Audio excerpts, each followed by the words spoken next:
Hello dear CMA foundation के प्यारे बच्चों, this side professor Shome Joshi, आपका लॉ का भाई। और आज हमारा सेशन नंबर 18 सेशन है। और 18 सेशन के अंदर जैसा कि मैंने आपको बताया, आज हम लोग स्टार्ट करने जा रहे हैं फ्री कंसेंट के बारे में। फ्री कंसेंट का मतलब क्या होता है?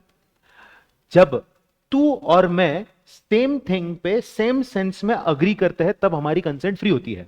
और अगर हम लोगों ने same thing in same sense पे अग्री कर दिया, पर अग्री करने के पीछे इनमें से कोई एक कारण था जो आपके स्क्रीन पे आपको दिख रहा है, जैसे कि coercion, undue influence, miss representation या मिस्टेक या फ्रॉड, इनमें से अगर कोई भी एक रीजन है, तो even if same thing in same sense है बट मेरी कंसेंट फ्री नहीं है, क्योंकि कॉन्ट्रैक्ट को बनाया गया था इनमें से किसी एक चीज का इस्तेमाल करके।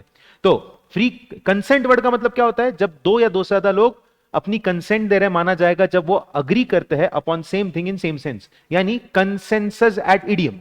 इसका सिंपल भाषा में मतलब यह है कि मेरे पास दो कार है, एक है क्रेटा और एक है हैरियर। मुझे बेचनी है अपनी क्रेटा गाड़ी आपको, तो मैंने आपको बोला कि I want to sell my car to you. अब आपको लगा कि मैं अपनी हैरियर आपको बेचना चाहता हूं, तो क्या अगर आप हां बोलते हो तो क्या आपका और मेरा कोई कॉन्ट्रैक्ट बनेगा? द आंसर इज नो, कोई कॉन्ट्रैक्ट नहीं बनेगा, क्योंकि उसके पीछे रीजन सेम है, सिंपल है।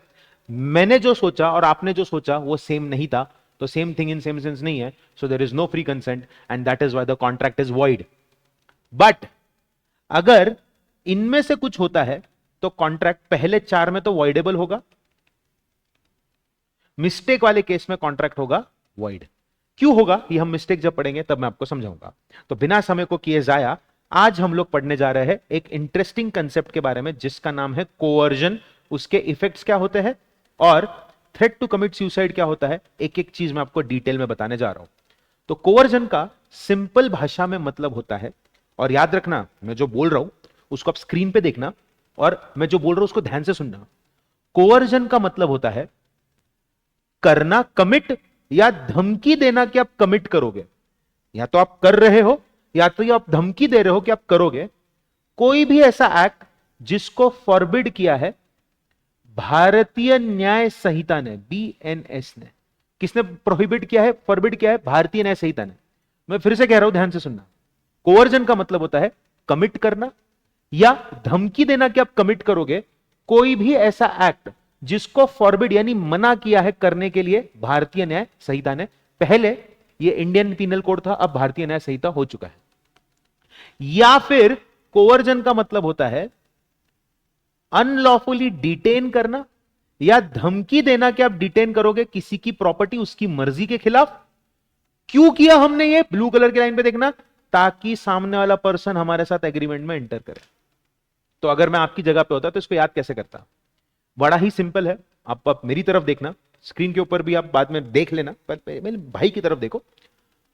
कमिट करना या धमकी देना कि आप कमिट करोगे कोई भी ऐसा एक्ट जिसको करने से मना किया है भारतीय न्याय संहिता ने, या फिर आप अनलॉफुली डिटेन कर रहे हो या डिटेन करने की धमकी दे रहे हो किसी की प्रॉपर्टी उसकी इच्छा के खिलाफ। क्यों किया ये दोनों में से कुछ भी एक? ताकि सामने वाला कॉन्ट्रैक्ट में हमारे साथ एंटर करे, एग्रीमेंट हमारे साथ बने। सो बेसिकली अगर मैं आपको धमकी देता हूं कि मैं आपकी प्रॉपर्टी को डिटेन करूंगा, या मैं सच में डिटेन कर रहा हूं, या फिर मैं कमिट कर रहा हूं कोई भी ऐसा एक्ट, या फिर मैं आपको धमकी दे रहा हूं कि मैं कोई एक्ट कमिट करूंगा जिसको भारतीय न्याय संहिता ने फॉरबिड किया है। सर एग्जांपल दे दो, मैं तेरे बच्चे को किडनैप करूंगा अगर तूने पेपर साइन नहीं किया तो। मतलब मैं बता रहा हूं, मैं थ्रेटन कर रहा हूं कि मैं कोई भी ऐसी चीज करूंगा जिसको करने के लिए मना किया भारतीय न्याय संहिता ने। भारतीय न्याय संहिता ने किडनैपिंग, रेप, मर्डर, एब्डक्शन, धमकी देना, सब सब फॉरबिड करके रखा हूं। आई होप आप सब लोगों को यह डेफिनेशन समझ में आ गई। अब डेफिनेशन काफी आसान है, कमिट करना या धमकी देना, कमिट करेंगे कोई भी ऐसी चीज जिसको करने के लिए मना किया है भारतीय न्याय संहिता ने, या फिर अनलॉफुली डिटेन कर रहा हूं या डिटेन करूंगा उसकी धमकी दी है, क्या तेरी प्रॉपर्टी तेरे मर्जी के खिलाफ। ये दोनों भी चीजें क्यों की मैंने? धमकी दी या कोई भी चीज करने का बात किया, क्यों किया? ताकि तू मेरे साथ एग्रीमेंट में एंटर करे। आई होप आपको ये डेफिनेशन समझ में आ गई है। अगर समझ में आ गई है तो आगे बढ़ने से पहले लाइक करो, अपने फीडबैक दो कैसा लगा आपको ये सेशन, और फिर हम बढ़ते हैं आगे। तो अगर आपने अपना फीडबैक दे दिया है, चैनल को लाइक कर दिया, सॉरी वीडियो को लाइक किया और चैनल को सब्सक्राइब किया है, तो आगे बढ़ते हैं। नेक्स्ट इज इसका एक्सप्लेनेशन दिया है, ठीक है। अब देखो यहां पे क्या कह रहा है कि इससे फर्क नहीं पड़ता कि भारतीय न्याय संहिता किसी चीज पे लागू होती है कि नहीं होती है? अगर फोर्स का इस्तेमाल किया है तो कोवर्जन हुआ है। मतलब अगर किसी चीज के बारे में भारतीय न्याय संहिता में कुछ लिखा हुआ नहीं है पर फोर्स का इस्तेमाल हो रहा है तो कोवर्जन हुआ है। अच्छा, इस डेफिनेशन से समझ में आता है कि आप कमिट कर रहे हो, थ्रेट कर रहे हो कि कमिट करो कि कोई भी ऐसा एक्ट जिसको करने के लिए मना किया भारतीय न्याय संहिता ने, या फिर डिटेन कर रहे हो, धमकी दे रहे हो कि डिटेन करो किसी की प्रॉपर्टी उसकी मर्जी के खिलाफ, ताकि आपके साथ वो आदमी कॉन्ट्रैक्ट में एंटर करे। अब यहां पे एक मजे की लाइन है जिसको मैं हाईलाइट कर रहा हूं, ये बच्चे बहुत बार लाइन भूल जाते हैं या बहुत बार टीचर्स इसके बारे में बताते नहीं है, तो मैं आपको एकदम इजी तरीके से बताऊंगा। कोवर्जन ऐसे पर्सन से भी आ सकता है जो पार्टी नहीं है टू अ कॉन्ट्रैक्ट, या फिर पार्टी टू अ कॉन्ट्रैक्ट से भी कोवर्जन आ सकता है, यानी थर्ड पार्टी भी धमकी दे सकती है, या तो फिर जो पार्टी है वो भी धमकी दे सकता है। मैं आपको एग्जांपल देता हूं। फॉर एग्जांपल, एक तो है कि ए ने बी को थ्रेट किया, ये डायरेक्ट है, बराबर, दोनों भी पार्टीज टू अ कॉन्ट्रैक्ट है।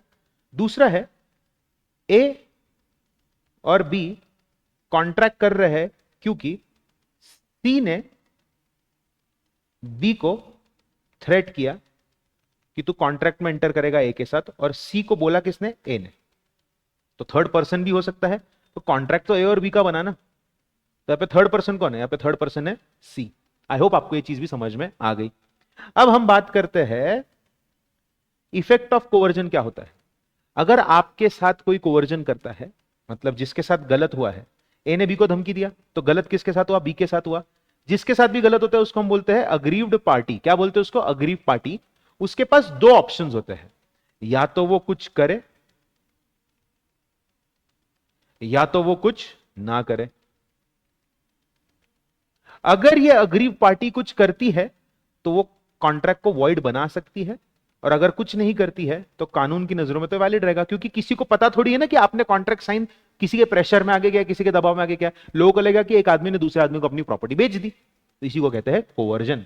आई होप आपको समझ में आ चुका है कोवर्जन क्या होता है, और कोवर्जन का इफेक्ट क्या होता है। It is avoidable at the option of party whose consent was so caused. मतलब जिसकी कंसेंट ली गई उसके पास ये ऑप्शन है कि वो इसको वॉइड कर सकता है। अग्रीव पार्टी चाहे तो कॉन्ट्रैक्ट को कैंसिल कर सकता है। अग्रीव पार्टी ने अगर कॉन्ट्रैक्ट को कैंसिल किया है, तो अग्रीव पार्टी ने अगर कोई बेनिफिट लिया है तो उसको वो रिस्टोर करना पड़ेगा। आई होप आपको ये चीज समझ में आ गई है। यहां पे कोई डाउट नहीं है, कोई क्वेश्चन नहीं, कोई क्वेरी नहीं है। हां, मैं अपनी हाथ की नस काट लूंगा, ये इमोशनल ब्लैकमेल नहीं है, ये भी धमकी है, क्योंकि इसको कोवर्जन माना जाता है, क्योंकि भारतीय न्याय संहिता और इंडियन पिनल कोड में सुसाइड करना एक गुनाह है। ये सुसाइड करना एक इकलौता ऐसा केस है जहां पे अगर आप सक्सेसफुल हुए तो सजा नहीं मिलती, पर अगर अटेम्प्ट किया तो आपको पनिशमेंट मिल सकती है। तो threat to commit suicide also amounts to coercion. I hope this is crystal clear to you all. अच्छा, prosecution, high prices and high interest rate, threat to commit suicide, ये सारी चीजें अब हमको समझनी है। तो देखो, अगर मैंने तेरे को धमकी दी कि तेरे पे केस फाइल करूंगा, तो ये कोवर्जन नहीं है। क्यों नहीं है कोवर्जन? अरे भैया, मेरे को दिख रहा है तू गलत काम कर रहा है, तो मैं तेरे को धमकी दे रहा हूं कि वो काम को ठीक कर, नहीं तो तेरे पे केस फाइल करूंगा। तो तू ये नहीं बोल सकता कि मैं तेरे को कोवर्जन किया है, तूने कोवर्जन होने के वजह से मेरे साथ कोई काम किया। नहीं, थ्रेट टू प्रोसिक्यूट समवन, भाई तू ये कर रहा है मैं तेरे पे केस फाइल करूंगा, इज नॉट कोवर्जन। मार्केट के अंदर हाई इंटरेस्ट रेट है तो वो कोवर्जन नहीं माना जाएगा। क्यों नहीं माना जाएगा? मार्केट में अगर मान लो बैंक के इंटरेस्ट रेट बहुत हाई है, तू मेरे से कर्जा लेना चाहता है, तो मैं तेरे को एक्स्ट्रा कर्जा, मतलब कर्जा तो दे रहा हूं पर उसके ऊपर रेट ऑफ इंटरेस्ट ज्यादा लगा रहा हूं, और बोल रहा हूं कि तेरे को अगर कर्जा चाहिए तो इतना ही इंटरेस्ट भरना पड़ेगा। It is also not coercion. I hope this is also clear to you all. Threat to commit suicide भी कोवर्जन में आता है।